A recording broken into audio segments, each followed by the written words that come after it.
Ang Republic Act 8371 na nakilala bilang Indigenous Peoples' Rights Act of 1997 ay isang mahalagang batas sa Pilipinas na naglalayong kilalanin, igalang at protektahan ang karapatan ng katutubong pamayanan.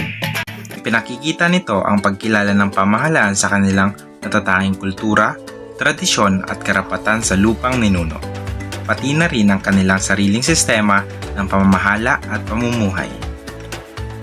Sa pamamagitan ng batas na ito at ng pagpapatupad ng National Commission on Indigenous Peoples, pinatitibay ang paninindigan na ang kaunlaran ng bansa ay dapat may kasamang katarungan, pagkakapantay-pantay at paggalang sa dignidad ng lahat ng mamamayan, lalo na ng unang nanirahan sa ating lupain. So we are done now on understanding what Republic Act number 8371 is, also known as the Indigenous People Right Act of 1997. Let's now talk about their four fundamental rights that protects and empower indigenous cultural communities and indigenous peoples in the Philippines. These rights, namely the right to ancestral domains and lands, right to self-governance and empowerment, right to social justice and human rights, and lastly, the right to cultural integrity. That explains their every right and how it affects on every aspects. Let's now talk about their first right, or the right to ancestral domains and lands. It is the one of the four core rights recognized under Republic Act number 8371, also known as the Indigenous Peoples' Right Act of 1997. These rights give indigenous cultural communities or indigenous peoples legal ownership and control over the lands and the natural resources they and their ancestors have traditionally occupied. Ang right to self-governance and empowerment ay ang karapatan ng isang komunidad, lalo na ng mga katutubong mamamayan, na pamunuan ng sarili nilang komunidad, gumawa ng sariling desisyon at pangalagaan ng kanilang kultura, tradisyon at lupang ninuno.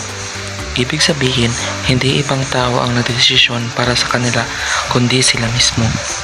Halimbawa na lamang nito ay ang pagpili ng sarili nilang leader. Ang katutubong komunidad ay pumipili ng sarili nilang pinuno ayon sa kanilang tradisyon. Karapatan nilang piliin ang magiging leader ng kanilang komunidad base sa kanilang masuring pagpili.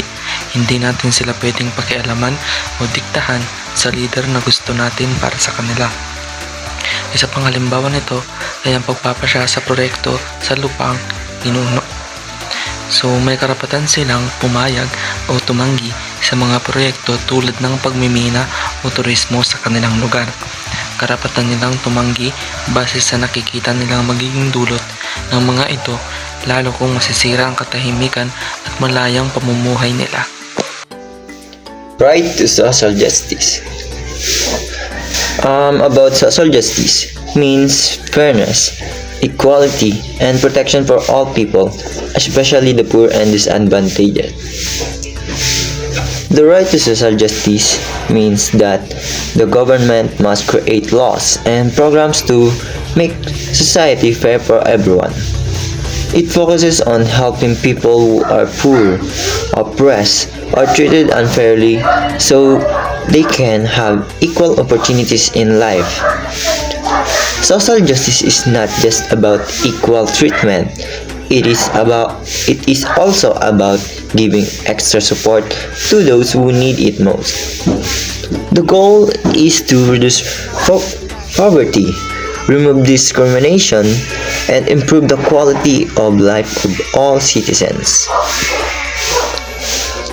It also includes fair wages and protection for workers, equal access in education and healthcare, housing and livelihood programs, protection against discrimination, government assistance for poor families.